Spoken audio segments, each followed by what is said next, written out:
Una sesión larga, muy larga, la de ayer, con mucha atención. Vamos a dedicarle en un ratito un paréntesis especial a la tensión que se vivió ayer en la Cámara de Diputados. Pero lo cierto es que el tema central que había convocado esta sesión, que era el tema de los jubilados, ayer obtuvo una mayoría importante. En total ahora vamos a ver lo que fue esa votación de 142 votos.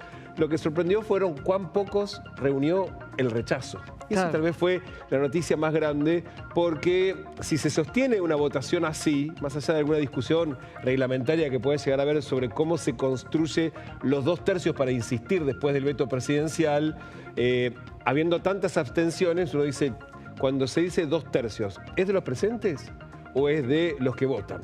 Y ahí es donde, como no está establecida la Constitución, hay una discusión sobre eso.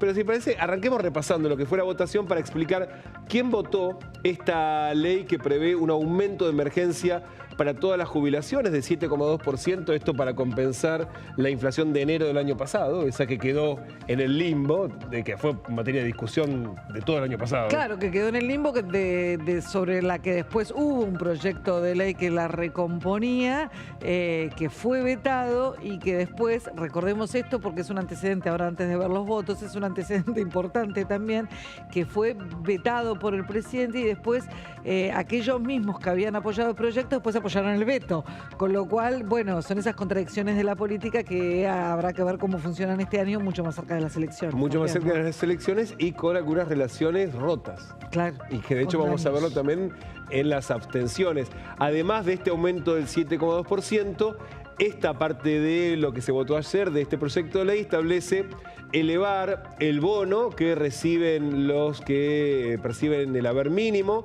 que es de 70.000 pesos, que está congelado hace más de un año, lo actualiza por inflación y además lo eleva a 110.000 pesos. A 110.000 pesos, con lo cual la jubilación mínima sube bastante en relación con lo que hoy están ganando. Pero lo cierto es que ese fue el primer paquete. Veamos cómo resultó la votación y ahora vamos a contarte cómo se construyó ese número y sobre todo por qué quedó tan chiquitito el sector del rechazo. Se cierra la votación. Por secretaría se dará lectura. 142 votos afirmativos, 67 negativos, 19 abstenciones. Resulta afirmativo. Bueno, 142 votos a favor, ¿lo escuchabas? Sí, claro, los que estaban de Unión por la Patria votaron todos, digo los que estaban porque hubo unas cuantas ausencias, en total las ausencias fueron 28. Ah, bueno. 28, que es decir, bastante. Ayer hubo unos cuantos que están anticipando las vacaciones de invierno. También, por supuesto, votó la izquierda, la coalición cívica, Democracia para Siempre, ese sector de los radicales que no tienen nada de peluca, que ya se formalmente rompieron con el bloque radical, pero hubo 4 diputados de los radicales que están con De Loredo, los que tienen más peluca, que votaron con la oposición, entre ellos Julio Cobos, que también contribuyeron al quórum. Y ahí uno empieza a decir, ah, bueno, acá hay grietas que empiezan a aparecer que el año pasado no estaban. Y donde apareció también una grieta importante es en de la bancada del PRO, porque en total hubo no solamente 28 ausentes, sino 19 abstenciones. Y entre esas abstenciones estuvieron, sí, los radicales de Loredo y un grupo muy importante de diputados del PRO. ¿Quiénes? Y especialmente los que hicieron campaña en la Ciudad de Buenos Aires. Claro. María Eugenia Vidal, los Penato, con lo cual hoy uno dice, ahora, ese vínculo que evidentemente está bastante roto, ¿qué va a pasar a futuro? ¿Qué harán esas diputadas si vuelve para la insistencia después del veto? Bueno, hay algo que marcábamos acá desde que se lanzó prácticamente la campaña de octubre. Todo lo que pase en la política y todo lo que pase en el Congreso, en algún punto hay que mirarlo un poco con el prisma de la negociación de listas, de candidaturas, etcétera. Una lectura que por ahí no está asociada directamente a los proyectos, ni a los jubilados, ni a nada que se le parezca de lo que se trató ayer en el Congreso, es simplemente que el PRO probablemente está haciendo valer su peso. Está haciendo hoy valer su peso en el Congreso, está haciendo valer todo lo que fue funcional durante este tramo del gobierno, todo lo que lo apoyó. construyó, las mayorías que le construyó para que pudiera el gobierno sostener su plan de gobierno, bueno, lo está haciendo valer en este momento una señal. Mirá lo que pasa si nosotros no estamos. Exactamente. De hecho, si estas abstenciones se transforman en votos en contra, es muy fácil voltear, sostener el veto. Está claro que la fuerza de Mauricio Macri en algún punto está en la encerrona de voy a votar con el kirchnerismo, voy a hacer... está claro que llegado al extremo probablemente no lo haga porque él mismo fue muy enfático en, bueno, nosotros estamos parados acá y lo que nosotros siempre sostuvimos y se está haciendo lo seguimos sosteniendo. Pero en el medio hay un montón de advertencias que uno puede hacer como lo que pasó ayer. Ayer también se votó... la situación de aquellos que no completan los años de aporte y llegan a la edad jubilatoria. Había varios proyectos. Uno, que finalmente fue el que se aprobó, fue precisamente la de reponer la moratoria que había vencido en el mes de marzo. Y lo cierto es que era el proyecto del kirchnerismo. Y ahora vas a ver que no son los 146 votos. Se logró con mucho menos porque ahí la oposición no estaba muy de acuerdo en la salida, pero... el modo en que se votó, vas a ver, es lo que terminó permitiendo que se restableciera la moratoria previsional para aquellos que llegan a la edad jubilatoria sin haber completado los 30 años de aportes.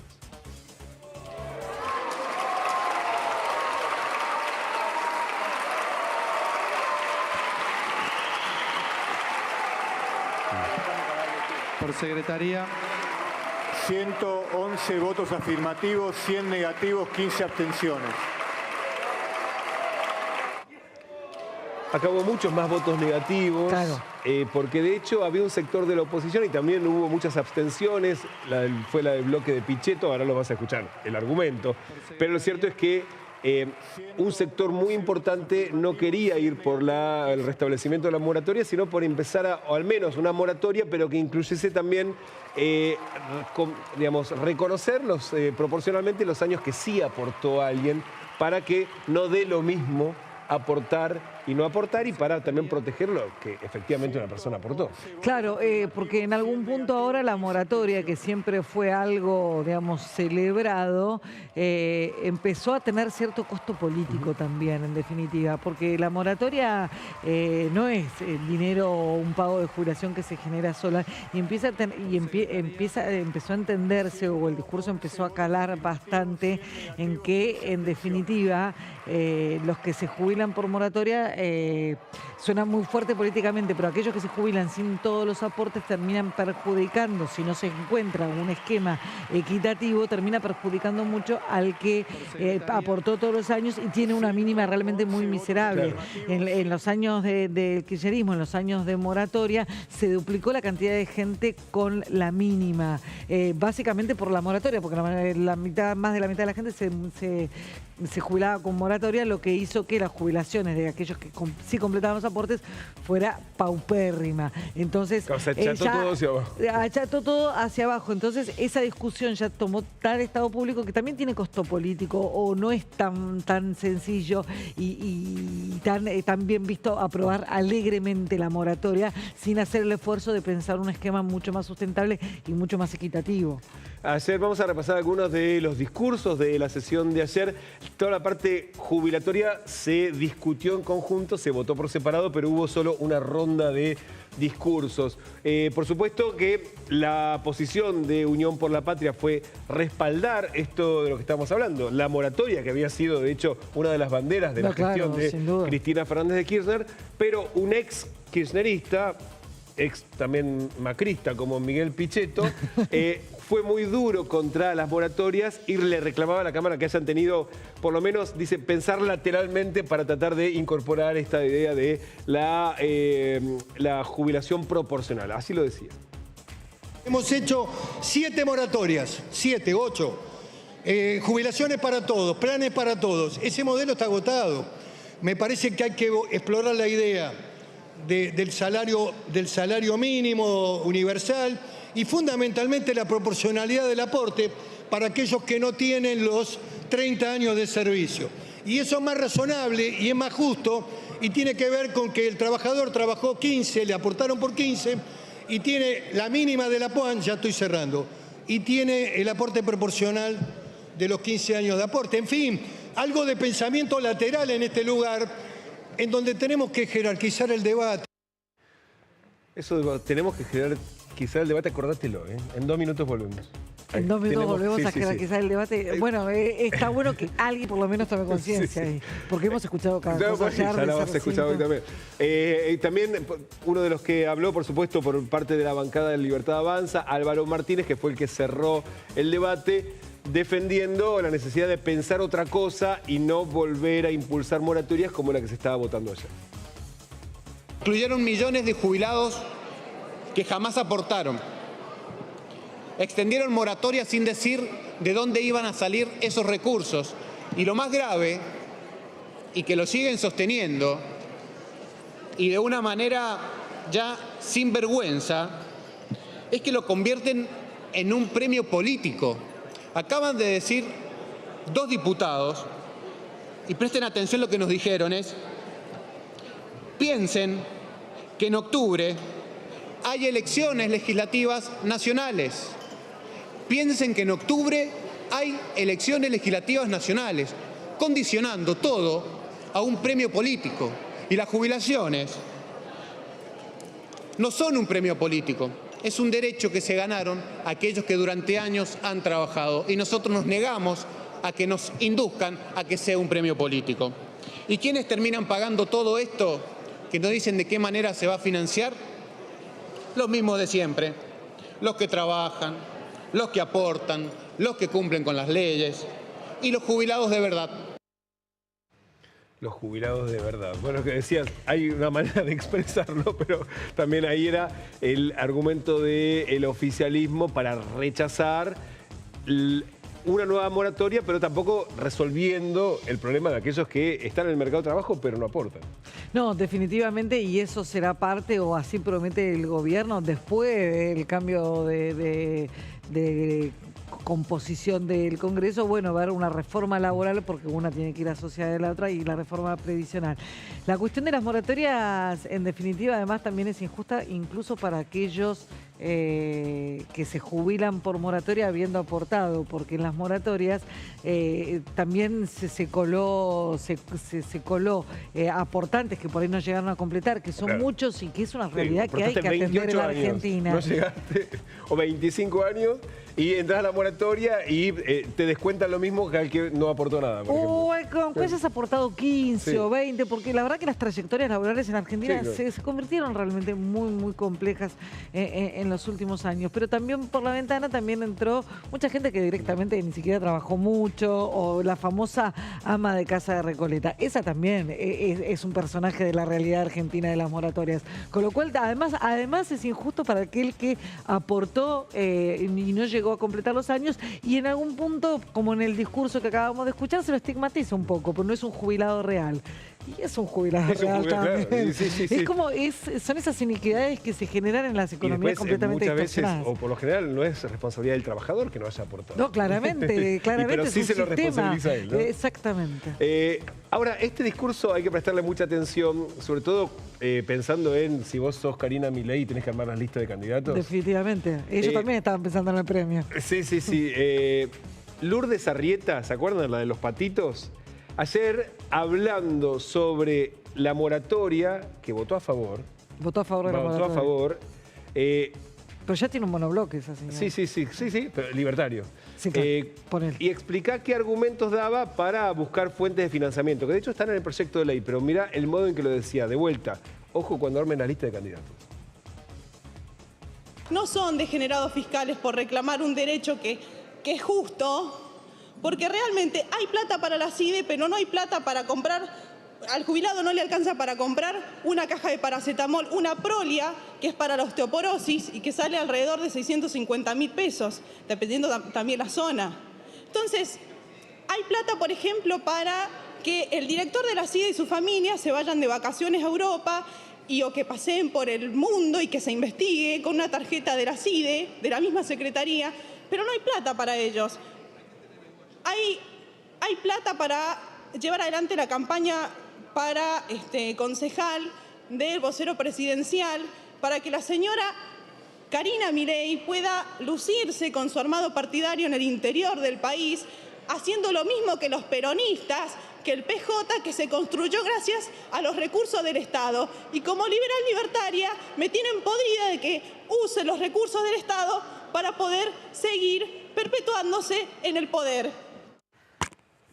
Se pudrió la diputada Arrieta. Sí, no, la única parte rara es la de perpetuarse en el poder, acaban de llegar. Pero todo el resto sorprendente. Muy fuerte, muy fuerte. Digamos, en mi barrio a eso le dicen un carpetazo tremendo, nada más y nada menos que al titular de la CIDE. Bueno, o sea, el rey de la carpeta. Cuando el gobierno dice no estableció fuentes de financiamiento en el proyecto, no es cierto, porque el proyecto, por ejemplo, establece que 33.000 millones de pesos que fueran para la CIDE, que se utilicen para reforzar el bono de los jubilados que ganan la mínima. Hay algunas instrucciones, pero claro, Bueno, claro. Una cosa era poner que de los recursos de la CIDE vayan a la ANSES y otra cosa es decir que el jefe de la CIDE anda de vacaciones en Europa usando la tarjeta de crédito. No. Sí, eso es impresionante. Y de todas formas, bueno, decir que por única vez vas a poder pagar el bono, bueno, también está bastante flojo de papeles. La fuente de financiamiento está bastante flojo de papeles, pero sí, lo que acabamos de escuchar igual trasciende ya el detalle, el pequeño detalle de la falencia del proyecto. Absolutamente. Por otro lado, bueno, viste que decíamos a Pichetto hablando de elevar. Sí. Escuchémoslo de vuelta a Pichetto, precisamente hablando sobre elevar el discurso, para después ver, no solamente se había podrido la diputada Arrieta, al nivel en el que se llegó de elevación del discurso. Primero Pichetto. La verdad me sorprende escuchar en diputados malas palabras, agresiones como la que ha recibido un colega de nuestro bloque. Imperdonable, imperdonable. Llegar tan bajo, golpear tan bajo, cuando es un tipo que respeta, que se maneja dentro de códigos parlamentarios de alto respeto para con todos. Pero bueno, si este es el juego, también lo vamos a jugar. Lo que digo es que nos debe preocupar estos que dicen palabras malas permanentemente, boludo, mierda. Están en el Senado, están en el Congreso, señores. Nos está viendo la sociedad. Tratemos de ver si defendemos este espacio común donde todos estamos metidos.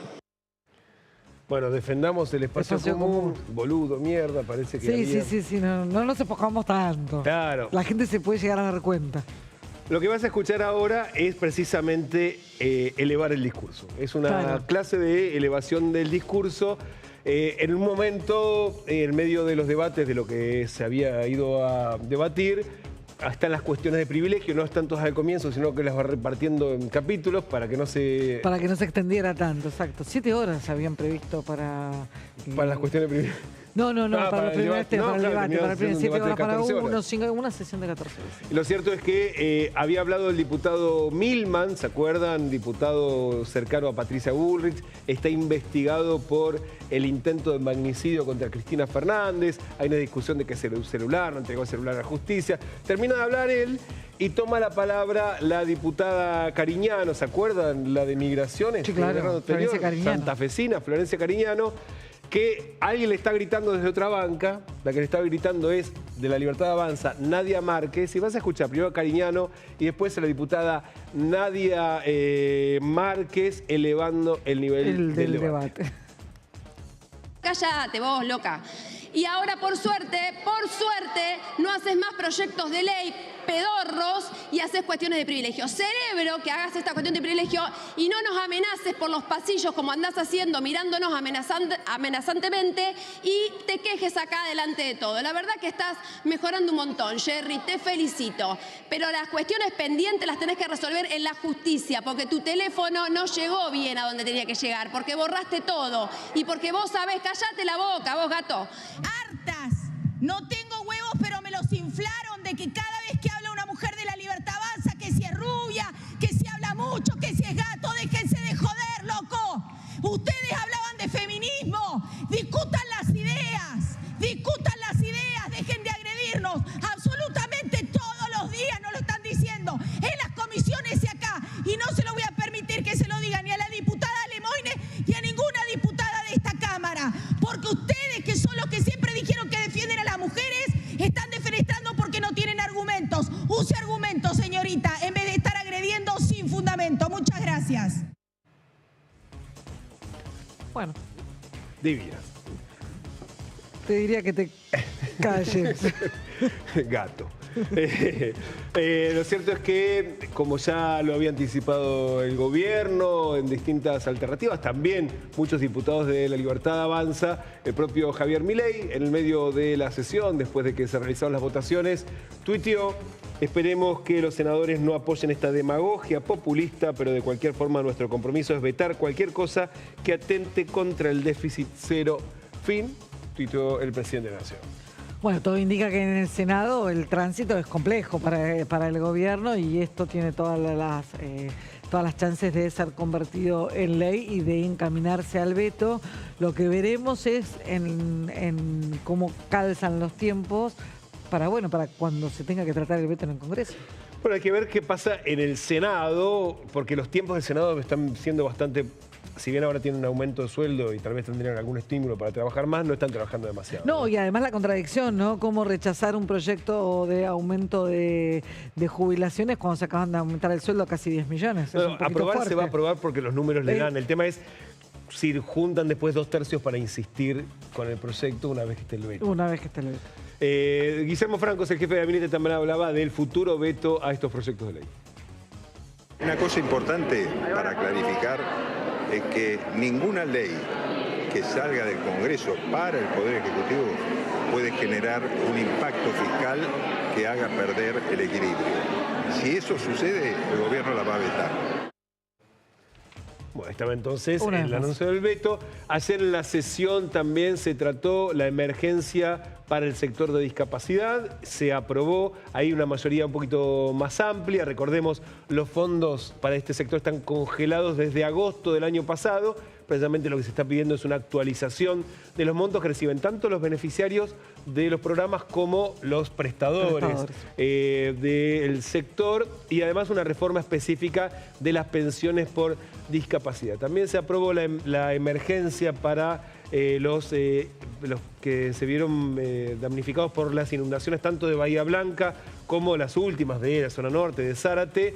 Lo que no se aprobó, porque se levantó la sesión antes, ya no tenían ganas de seguir discutiendo a las 2:30 de la mañana, fue emplazar las comisiones de Salud y Acción Social por el tema Garrahan, y lo mismo la de Ciencia, Tecnología y Educación por los recursos para los científicos. Pero afuera había